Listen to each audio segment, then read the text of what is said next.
France Bouge consacrée à l'art, nous avons aussi la joie d'accueillir une entrepreneure qui veut elle aussi accompagner les artistes à travers un modèle ancestral, on peut le dire, le troc. Et Cyrine Amar, vous êtes avec nous, vous êtes la cofondatrice de Adfu. La France Bouge, la pépite du jour. Chaque année, nous remettons les trophées européens de l'avenir, parce qu'ici, on découvre des pépites. Aujourd'hui, c'est un projet qui a démarré quand, Cyrine ? Il y a 2 ans et l'application est sortie il y a 5 mois maintenant. Alors, ça, donc vraiment, commercialisation, il y a 5 mois, vous avez fait les Beaux-Arts à Paris, vous avez été diplômée il y a 5 ans, et à la suite de vos études, vous êtes devenue plasticienne.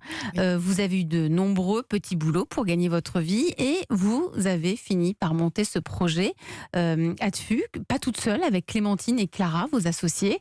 Vous êtes partie du constat que de nombreux artistes avaient du mal à vivre aussi de leur art, et ils ont du mal aussi à se faire connaître, à sortir leurs œuvres des ateliers pour qu'elles soient exposées. Donc c'est comme ça que vous avez créé Adfu. Adfu, donc vous nous le rappelez, c'est... À toutes fins utiles. Allez, vous allez nous raconter ce que c'est. Vous aussi, vous avez 1 minute. C'est parti. Alors avec Adfu, on part d'un constat qui est bien connu. Le système de l'art contemporain ne valorise qu'une infime partie des artistes. Il faut savoir que 64% du marché repose sur 50 artistes dans le monde. Ça laisse pas une part énorme pour le reste. Du coup, notre idée, ça a été de créer cette application mobile qui permet aux artistes de troquer leurs œuvres. Pourquoi ? C'est une manière pour eux de se collectionner. Et c'est le point de départ d'un réseau entre artistes du monde entier qui vont miser les uns sur les autres. Et ce qui est intéressant aussi, c'est que les œuvres échangées prennent de la valeur puisqu'elles circulent au lieu de rester stockées dans les ateliers ou parfois jetées, parce que quand on est artiste, on est précaire et on choisit souvent la production, donc l'atelier plutôt que le stockage. Voilà. La prochaine étape d'Adfu, ça serait d'ouvrir ce réseau à tous les acteurs du milieu de l'art, qu'ils soient collectionneurs, galeristes, amateurs, curateurs, pour qu'ils puissent rencontrer les artistes sur Adfu. Merci pour votre pitch, Cyrine Amar, cofondatrice d'Adfu. Alexandre Giquelot, vous avez déjà une première réaction, une première remarque sur Adfu. Je crois que vous aimez bien le nom, il me semble. Moi, je trouve le nom Vous formidable déjà, j'adore. Ouais. À toutes fins utiles, je trouve ça très élégant et très parlant. Et puis, il faut savoir que depuis toujours, les artistes, entre eux, ont eu cette tradition depuis la Renaissance. Les impressionnistes le faisaient d'échanger aussi, beaucoup entre eux, mais par un contact direct. Là, si votre application permet à chacun de se rencontrer... C'est ça, en fait, on a voulu... en fait, c'est quelque chose qui se fait avec les proches, les artistes de notre cercle très proche, et on s'est dit que, en fait, ça pouvait être le point de départ, cet usage qui se fait entre nous, comme ça, on le faisait à l'école, aux Beaux-Arts, etc. On s'est dit, mais en fait, c'est merveilleux de pouvoir l'étendre, et c'est par l'application mobile, donc par le digital, en fait, nous permet de faire rencontrer des artistes dans le monde entier en leur disant, vous pouvez troquer, vous pouvez matcher Donc sur l'application. Donc c'est destination des artistes. Alors pour l'instant, c'est uniquement les artistes. Pour une fois, en fait, il y a une application qui est faite que pour les artistes et pas les marchands, pas les collectionneurs, pas le particulier. Pas les particuliers pour l'instant. C'est important qu'une communauté se crée, qu'il y ait vraiment ce réseau. Je pense que c'est quelque chose qui n'existe pas en fait aujourd'hui, et rassembler les artistes me paraît être en fait fondamental avant de pouvoir créer ce réseau professionnel de l'art contemporain. On va se tourner vers Nathalie Carré qui est avec nous en studio. Bonjour Nathalie. Bonjour Elisabeth, bonjour tout le monde. Alors comme chaque jour, vous étudiez les entreprises, les bébés entreprises qui nous parviennent à la rédaction d'Europe 1. Donc là c'est un bébé projet puisqu'il a 5 mois. Déjà, quels sont les points positifs selon vous, Nathalie? Vous êtes en charge de l'entrepreneuriat à la Chambre de commerce et d'industrie. Mais ce qui est intéressant, c'est que finalement les œuvres sont un angle de rencontre en fonction de ce qu'on voit, de ce qu'on ressent. En regardant une œuvre, on peut se dire ça me parle, je suis sûre que je vais bien m'entendre avec cet artiste. Et finalement, peu importe qu'au final on échange l'œuvre ou pas, une rencontre se fait. J'ai testé l'application, elle est très simple d'utilisation et ça fait aussi office de portfolio. Donc en fait, on rencontre quelqu'un qui est intéressé par l'art, hop, on sort son application et on monte toutes ses œuvres. C'est plus simple que d'aller à l'atelier. Et puis la gratuité, votre appli est gratuit. C'est pas la fortune chez nos amis artistes, donc autant éviter les barrières à l'entrée. Alors vous avez Cyrine, vous êtes 3 cofondatrices, vous avez fait des écoles d'art, vous apprenez là en ce moment un autre métier, qui est le métier de chef d'entreprise. C'est sur le tas, vous n'avez pas fait un master en management ou autre, Non. Donc il va falloir vous armer. Je crois que Nathalie est là pour vous accompagner. En fait, 3 idées toutes simples mais efficaces. Déjà, rejoindre un réseau d'entrepreneurs. Vous créez des liens, vous assistez à des conférences, des ateliers, vous aurez des idées, des conseils. mais vous continuerez à apprendre en marchant, mais avec un guide.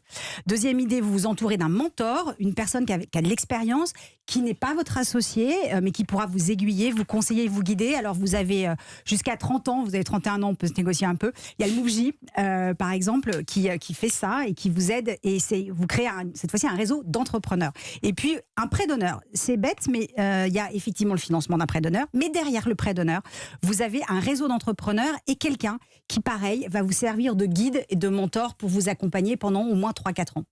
Donc ça, c'est pour se professionnaliser dans cette idée d'entrepreneuriat. Elle pourrait aussi être aidée pour les financements. Et oui, vous dites que vous voulez effectivement passer à une communauté d'artistes, il vous faut des financements. Alors, moi, ma première question, c'est pourquoi finalement ? On a le quoi, le réseau d'artistes, le Tinder des œuvres d'art, comme vous voulez. Mais le plus important, c'est le pourquoi. Pourquoi développer un réseau ? Donc le but, vous voulez dire ? Le but, effectivement, la raison d'être. Pourquoi du troc ? Vous êtes dans la situation un peu de LinkedIn au début. C'était juste un réseau, mais très vite, ils ont développé des offres avec des propositions de valeur claires, c'est-à-dire un bénéfice attendu, tant pour les personnes en recherche d'emploi que pour les commerciaux. Alors vous, que visez-vous ? Ça pourrait être, par exemple, partager des découvertes avec le plus grand nombre. Dans ce cas, l'application doit être ouverte aux particuliers qui apprécient l'art, mais qui pourraient eux aussi troquer des œuvres contre quelque chose, du temps, un prêt d'atelier, etc. Ça existe déjà en version physique. Ou bien ça pourrait être aider les artistes à vendre leurs œuvres. Dans ce cas, il faut aller vite chercher des galéristes, des amateurs d'art, développer des fonctionnalités de paiement sécurisées ou trouver des partenaires. Ça pourrait être sortir les artistes de leur solitude et favoriser l'entraide. Dans ce cas, il pourrait y avoir aussi des fonctionnalités de discussion, des webinaires d'échange, un forum. Ou être un temps plein pour les jeunes artistes. Dans ce cas, vous devenez la plateforme des écoles d'art qui payeraient peut-être pour se servir de ce qu'elles pourraient, parce qu'elles pourraient offrir ça à leurs étudiants. Ça fait beaucoup de pourquoi. Ça fait beaucoup de pourquoi et justement, vous n'êtes pas obligé de choisir. Mais en tout cas, il faut l'afficher clairement parce que les financeurs, eux, ils vont vouloir savoir où vous allez, pourquoi vous faites ce réseau. Et donc, c'est ça qui va les aider et comment vous allez assurer derrière des revenus. Donc tout ça, en fait, de savoir ce pourquoi, ça vous donnera un chemin et un plan d'action pour que Adfu devienne, par exemple, l'agora des amis de l'art. Merci Nathalie Carré, Cyrine Amar. C'est vrai, il y a plein de choses à évoquer dans les pourquoi. Comment vous réagissez ? En fait, on répond déjà à quelques pourquoi. Par exemple, dans l'application, donc déjà l'application va s'ouvrir aux autres l'année prochaine aux autres acteurs du marché. Donc pour pouvoir créer ça, il faut développer cette plateforme un peu plus. Et les artistes vont pouvoir mettre des œuvres qui sont aussi à exposer ou à vendre. Donc là, pour l'instant, c'est du troc.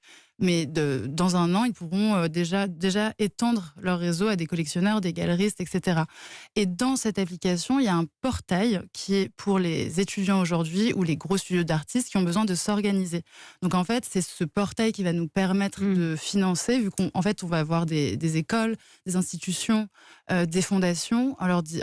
Et ce qui va permettre... C'est comme ça que vous allez pouvoir évoluer. Vera Kempf, vous êtes du côté des artistes, mais pour le particulier, quel regard portez-vous sur Adfu ? Mais je trouve ça effectivement... moi, j'adore quand on transpose quelque chose qui existe dans le offline, dans le online. Donc dans la vraie vie ? Dans la vraie vie, oui, pardon. C'est pour les anglicismes, mais en produit. Donc quand on réfléchit à l'expérience digitale, moi, c'est toujours ce que j'essaye de faire. Un petit exemple que vous pouvez pas avoir sur Singular parce que c'est seulement sur la partie interface artiste.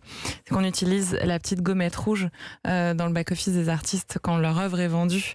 C'est des codes et c'est des choses, des petites choses comme ça. Donc j'adore le fait d'avoir transposé quelque chose qui existait dans la réalité.